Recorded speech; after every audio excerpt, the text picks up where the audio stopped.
for Real Steel!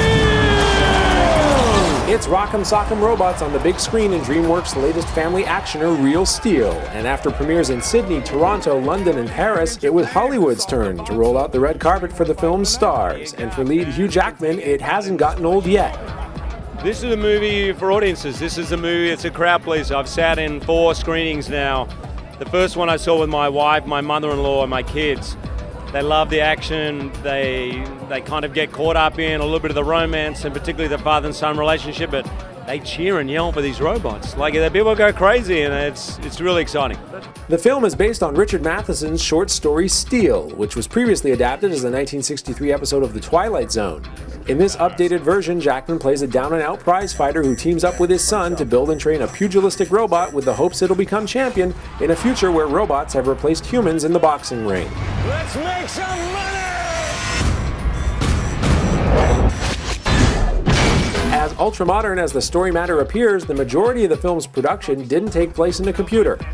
Well, we were lucky in this movie with the robots to actually have real robots to work with. So 4 of the robots are real. 9-foot robots that fully animate, their hands move, their heads move, they light up. So for us, it was so much easier than just acting with a stick and a tennis ball. There's no green screen in this movie. This movie is the latest in digital effects, and it was great. We loved it. And how's this for authenticity? To ensure the robots' moves in the ring looked as realistic as possible, the filmmakers tapped boxing legend Sugar Ray Leonard to program the robots through motion capture technology. And he says Jackman could more than hold his own in the squared circle. I think he missed his calling. He could have been a fighter. And then I had a chance to kind of give each robot their own style, boxing style.